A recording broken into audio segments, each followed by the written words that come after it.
Alright, so Glasses.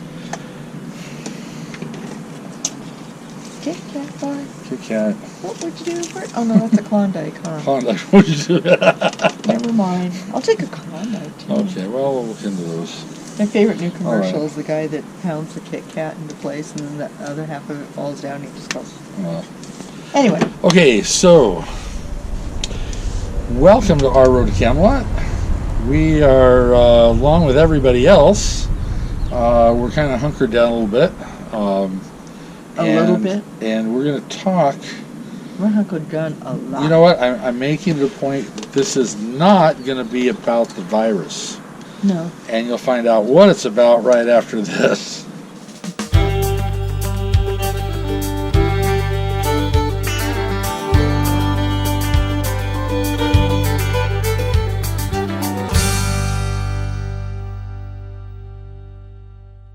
So, truthfully, in lieu of all the news and this whole pandemic thing and everyone on lockdown and wondering what's going on, we decided rather than freak out with the rest of the world, let's talk about preparedness. When is the time to prepare?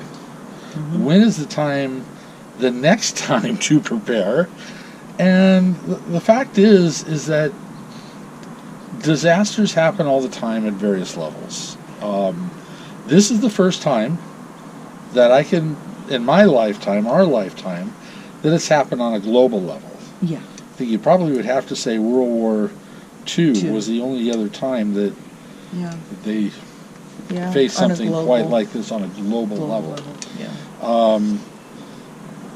So let's talk about that a little bit. Now, all of you people that are sitting on a mountain of toilet paper, shame on you. I've been hunkered down before.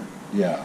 Well, Watts riots. The Watts riots in the 60s. Yeah, you lived in the middle of that. And I happened to live right in the middle of it, like you said. Yeah. So I remember having to hunker down, but I was young enough that I don't remember what all my parents had to go through. I just knew I couldn't go outside. Right. So, so that that was a bit of martial law where you lived. Where I lived in that area. So let's talk about that. I mean, when a crisis arises, that is not the time to rush out and buy up everything and overbuy to where no one else has anything available. Yep. So shame on you if you're one of those people, and you probably have no conscience. Otherwise, you wouldn't. You would be giving it all back, and you're not, obviously. Well, some stores aren't taking it back. Shelves are still empty. So here's the thing. Obviously, we are in the middle of a crisis right now. So what do? You buy what you need. Don't go crazy. The stores will replenish if you just don't go crazy. From what I understand, there is plenty of supplies. Now, certain items like, milk and eggs, maybe, because you perishables. cannot, perishables, it's there, but milk and eggs, I mean, how can you sit there and go, come on, chicken, come on, I need you to speed it up? You can't. Okay. More milk, cow, more milk. Squeeze that egg out of it. Yes, remember chickens, the pet that poops breakfast. Okay. We got to keep a sense of humor at the same time, guys. Really, I've seen the memes. Don't get mad at me for that. All right. But so there's certain things, but I mean, you're even out of that. But it's going to take a little bit of time to replenish. But think about the other people, and especially we live in a community right now that's 55 and plus. Okay, so we have a lot of people here that are elderly, can't always get out to get what they need, and things like that. And when they do get out, bam, it's not there. So please think about others. Yeah, and it's not just, I mean, I know what you're thinking. I am not elderly. Not yet. Okay. But, I mean, truthfully for me, I have always had and still have an absolutely stellar immune system. Dawn's is not as strong as mine. I would hate to be the one to bring something to her. So be cautious of that. Now, getting back to the storage. Right now, we have probably a solid 2-week supply that we carry with us. We had most of that 2-week supply already in place before this whole mess happened. what I would highly recommend and what we plan to do once the craziness goes away is that we will figure out a way, and I know where we can store, and we'll talk about storage locations, but we will most likely travel with about a 3 to 4 week supply while we're traveling full time in an RV. Now, if you're in a home, you should probably have at least a 30 to 60, maybe even a 90-day supply to be able to last you and your family. You have room for it. Take advantage of it. A lot more than we do, that's Now, for sure. in the RV, I had to make some decisions, and one of the decisions was I did not need to travel with 2 dulcimers. I haven't even touched the ukulele since we've been traveling, and I don't foresee in the future to play the ukulele. Nope. I also haven't really touched my acoustic bass. That took up a lot of space. So, I mean, I'm still traveling with my instruments, but we've thinned it out. Under the bed, we're using that as our main food storage area, and you need to recycle your food. So in a sense, we're looking at the under the bed. That's our market. So when we run out of stuff in the cupboard, we go to our market and we pull it out. We mark And then down. when we go to the market, we replenish our market. Our market, right. So, We have some space in the undercarriage of the rig. We did a thorough cleaning, and I have space in the truck and space in the undercarriage. it's amazing what goes on when you're hunkered down and you can't do anything Yeah, so we did a else. lot of spring cleaning, and we have space where we can store items once they become available again, and it's not hoarding if you buy it when time is in plenty. Right. So just remember that. Now, another thing, buy what you'll eat, okay? What? I'm talking about our past. Oh, We had food storage in the past. I had barrels of wheat, yeah. not flour, wheat. I don't grind my own bread. I wouldn't even know what to do with wheat, okay? Now, you may be I'm allergic to wheat. somebody who is a survivalist and knows exactly what to do with wheat. It's not me. It's not me. No. I mean, I don't know, with cereal that was shot from guns, puffed wheat. Yeah, I don't even know how to do that. I have no gun to shoot the wheat out of. Shoot it out of a gun. Yeah, I mean, you ever heard that? Okay. So I have no clue what to do with that. There's certain foods I hate. Why would I store that as a food supply? Used to have powdered milk. I hate powdered milk. I can't drink milk. I'm allergic. Exactly. So buy what you will eat. As far as canned goods, canned meats, we've got tuna, we have canned chicken, we have canned some other canned fish. I've got salmon. We have like beef stew, like the the kind of beef stews. the stew cans. Yeah. I've got some soups. I have what else do I have in there? I've got soups. I've got beans. And if you have a things like freezer, that. if you have a freezer, store I wouldn't go overboard with the freezer, because if you're in an area or at a point where you don't have electricity and you run out of propane and can't keep the fridge and freezer going, then you're going to have a freezer full of food. But in an RV, you don't have that much, so it wouldn't really be that big of an issue. We'd be able to probably focus on eating that first. Right. But yeah, just use common sense of what you purchase, things that you like, things that you can think of full meals. Plan out full meals that could be created with canned goods. Think of full meals that can be created with dry goods. I think the best thing to that, the best meal at all for canned goods, now it does take hamburger, right, is the taco soup. Yeah. I mean, it's filling, it's got everything now, you need in it, it's nutritious. To be honest, it's you could really do a taco good. soup that's meatless. You could. Vegetarian taco soup. Vegetarian taco soup. It's all out of a can. You don't have the hamburger to start with. All canned You beans. do that. Yeah. So that works really well. If you got a little crossbow, find a squirrel. Squirrel taco soup. No, I haven't gone. We're not going that far. Sorry, we're not going that far. This might get deleted. Then again, maybe not. I'm sorry. I can't help it. My brain works Oh my that way. God, and I'm sequestered with it. What is this day? Day 7, day 8. You know those Day memes 14. where it's like not letting your wife back in the house, or what you can do with your husband. Yeah. So, anyways, just keep that in mind as you're packing your supply and plan ahead sensibly. There's so many things out there now about how much toilet paper do you really need? Come on, And people. I mean, there's that one guy that did the math. It was a little off color, but it was pretty funny. But honestly, you don't need as much as everyone is hoarding. So Yeah. Share with your neighbors that maybe please, don't have it. yeah, Please. please. We use the best app. It's called Buy Me a Pie. And it's the best app ever because Yeah. Steve and I get to share it. So every time we need something, we put that in Buy Me a Pie. And then when we go to the store, we pull that up and we both have the list of what we need. And you can cross that off as you go. So that's really, really cool. And so, I used the last can of tuna. I need more tuna. Or I took a tuna from my storage. I need another can of tuna or whatever. Put that in Buy Me a Pie, and then when you go to the store, you know that you can replenish your store with that. So there's something to think about. Last two things I wanted to talk about. So I think we beat that one up pretty good. So storage, buy what you like, and don't buy during a time of crisis. Buy at a time of plenty. Yes. All right. Next and thing. help your neighbors. Next thing is this whole social distancing thing. Well, I saw something interesting. It is important. Okay, I saw something interesting.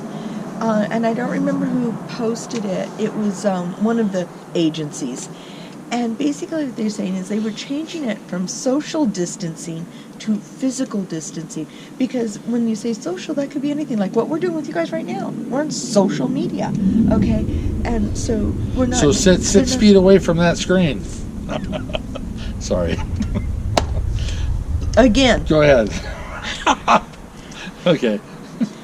So what I'm saying is people were saying, social, meaning stay away from the media, stay away from, Facebook, stay away from texting each other. No. So they switched it to physical distance. So you want that 6 to 10 feet of physical distance. Now here's the thing is we've had people in the park that are all freaking out saying too many people are still gathering and doing things. Well, here's my take on it. Yeah, should they be doing that? Probably not. But if you are susceptible and you think you are a prime target for catching this thing, it's your responsibility to make sure that you keep yourself in a safe place. Yeah. Now, last night, right on the other side of the road, we had a whole group that decided they were going to have a line dancing party in the street. So they're out there like pushing themselves off of each other and touching, by the way, while doing that. Getting good distance between themselves, and then started doing line dancing out there. It was pretty funny. And it's a great group. It's a great group. But if that makes you nervous, don't go. Stay away. Or if you want to go, say 6 feet and just say no. I'll stand over here. So I mean, if that makes you nervous, stay away. Just be responsible. God, where are all these little bugs? The biggest responsibility is that you're responsible for yourself. Don't expect everyone else to do sensible things. Hey. You got to do that. Hey, we're doing great. How are you doing? I'm getting a little stir crazy, so I'm getting more walks in. We've got neighbors that are getting stir crazy and cabin fever, and they'll walk the neighborhood, but still have sense. Okay, so bottom line is you are responsible for you. So you can't expect other people to do everything right to keep you safe. You got to do what it takes to keep you safe. We're doing what we feel we need to do to keep us safe. So I've been basically social distancing. I haven't really, because it's true. I mean, I do not have a compromised immune system or anything like that. But ever since I was a child, I have had a lower immune system. When I get, some people get a cold and they're over it in a week. It could take me months, as far as most of my friends know. So, for me, so social distancing for me is a little more important, and doing that kind of thing. So we have puppies that are walking around the camera. As long as they don't, if you see this whole thing tip, you know what happened. So last point, there's been a lot of concerns, but this is for the full-time RV community, and that is, you're getting kicked out of your campground and other campgrounds are not taking new people. What do? Well, there's two places that I'm gonna plug right now. Campendium. Sarah, no. Jared. Anyways, let me get through this quick. Campendium is keeping track of campground closures, and they are also putting a filter so you can filter by campgrounds that are open or closed. So as you're looking for your campground search, you'll be able to use that as a guide as you're finding campsites. Remember, Campendium was one of my top sites that I used before when my favorite apps. RV Miles. RV Miles. You've been following them. I've been following RV Miles, and he's been talking about a lot of the closures, especially with the closures of the state and federal parks and them pushing people out. What we're trying to do is we're trying to get, so, please call, even if you're in a home, we need your help.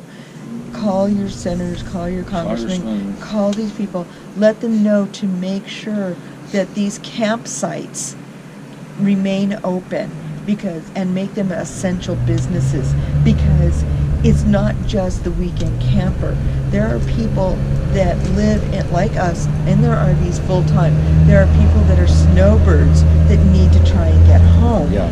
Okay, so that's one of the biggest issues. Make sure that they know that RVs, campgrounds, private and public, remain open, because there's a lot of things that you can do. We are self-sequestered.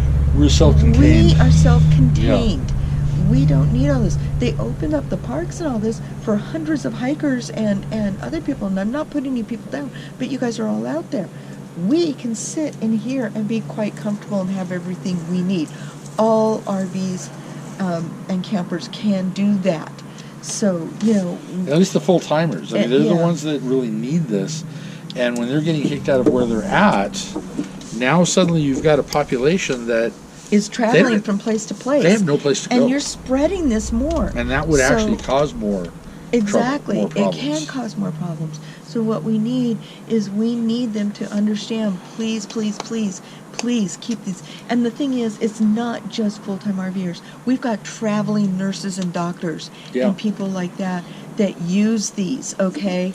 So we need these people that are traveling to help other people and to get where they're going and to a place to live.